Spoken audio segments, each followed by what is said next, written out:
ছোট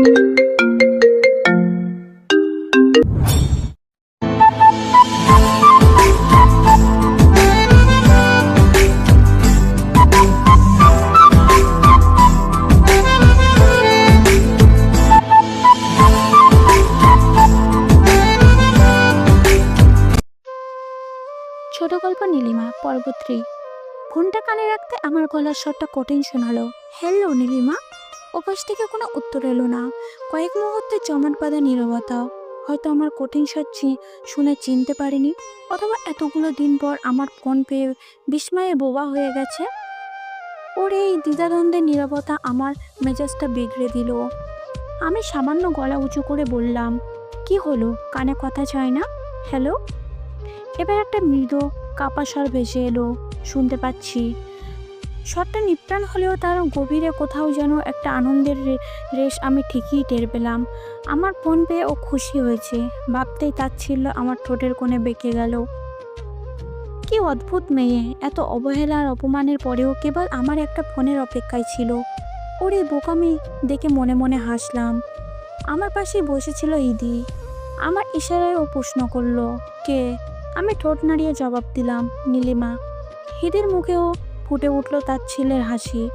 আমার হাতটা আরও শক্ত করে ধরে কানের কাছে মুখ এনে ফিসফিস করে বলল, তাড়াতাড়ি শেষ করো। আপদটাকে চিরদিনের মতো বিদায় করার ব্যবস্থা করো। আমি ইদির কথায় নিঃশব্দে সায় দিয়ে ফোনের কথায় ফিরলাম। কোনো রকম ভূমিকা না করেই সরাসরি আসল কথায় চলে এলাম। একটা জরুরি কথা বলার জন্য ফোন করেছি। আমার গলাটা ছিল আবেগীহীন। আগামী শুক্রবার আমার আর হিদির বিয়ে। সব আয়োজন প্রায় শেষ। ওপাশটা আবারও পাথরের মতো চুপ। আমি নিশ্চুপ। আমার প্রতিটা শব্দের ধারালো শরীর মতো ওর বুকে বিঁধেছে। এই কিছুক্ষণ আগেও ওর মনে যেটুকু আনন্দের বধুবুক উঠেছিল তা এক মুহূর্তে মিলিয়ে গেল। ভালোই হলো। মিথ্যে আশা নিয়ে বেঁচে থাকাতে কঠিন সত্য যেন অনেক শ্রেয়। আমি ওর কোনো প্রতিক্রিয়া অপেক্ষা না করেই বলে চললাম, কালই আমি ডিভোর্স পেপার পাঠিয়ে দেব। উকিলের সাথে সব কথা চূড়ান্ত। আশা করি সই করতে দেরি করবে না।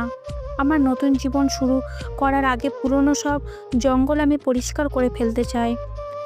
কথাটা শেষ হতে ওপাশ থেকে একটা চাপা কান্নার মতো শব্দ ভেসে এলো। নাকি আমার শোনার ভুল? হয়তো একটা গভীর দীর্ঘশ্বাস ছিল। ও মরিয়া হয়ে কিছু একটা বলতে চাইছিল। আমি এইটুকু বলতেই ওর গলাটা ভেঙে এলো। কিন্তু ওর কথা শোনার কোনো আগ্রহ বা সময় আমার ছিল না। ওর বাক্যটা শেষ করতে না দিয়েই বললাম, আমার আর কোনো কিছু শোনার নেই নীলিমা। যা বলার ছিল আমি বলে দিয়েছি। বাবার একটা অবস্থা জেদের জন্য আমার জীবনটা নষ্ট হতে বসেছিল। এখন আমি মুক্ত চাই। তুমিও মুক্ত। ভালো থেকো। ফোনটা কেটে দিলাম। হিদি খুশিতে আমাকে জড়িয়ে ধরে বলল, যাক, ফাইনালি আপদটা পাকপুক্তভাবে বিদায় হয়েছে। আমার যে কি ভালো লাগছে শুভ্র। আমি হিদির দিকে তাকিয়ে হাসলাম। বুকের উপর থেকে যেন বিশাল একটা পাথর নেমে গেল। বাবার মৃত্যুর পর থেকে যে অপরাধবোধটা আমাকে তাড়া করে বেড়াচ্ছিল সেটা আজ উধাও। আমার জীবনটা সেটাকে নিজের মতো করে সাজানোর পূর্ণ অধিকার আমার আছে। নীলিমার কথা আমার মন থেকে মুছে গিয়েছিল, কিন্তু বিকালে যখন আকাশ মেঘ কালো করে যখন বৃষ্টি নামলো, তখন আবদ্ধ মনটাও মুখটা ভেসে উঠল। এই মেয়েটার সাথে বৃষ্টির এক অদ্ভুত যোগাযোগ। ওকে প্রথম যেদিন দেখতে গিয়েছিলাম সেদিনও এমন অঝোরে বৃষ্টি ঝরছিল।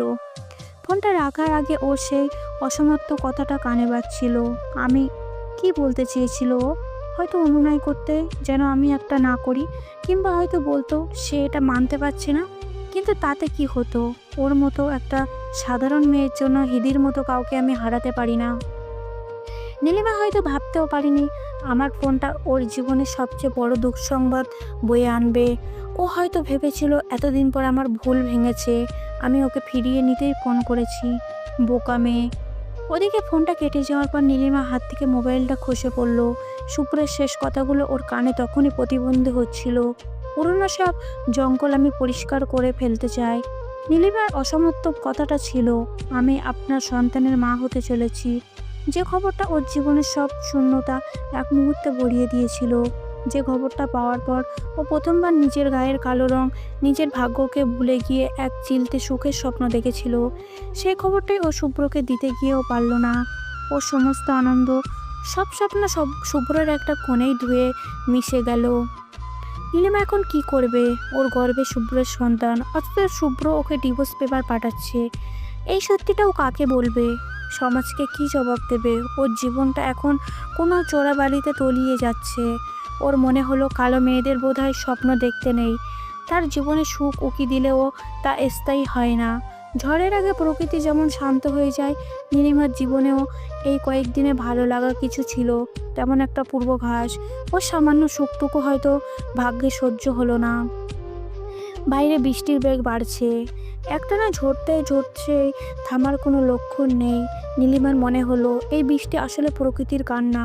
মানুষ ওকে না বুঝলে প্রকৃতি হয়তো ওর কষ্টটা ঠিকই বোঝে। ওর ভেতরে যন্ত্রণা, ওর ভেঙে যাওয়া স্বপ্নের আর্তনাদ যেন মেঘ হয়ে ঝরে পড়ছে।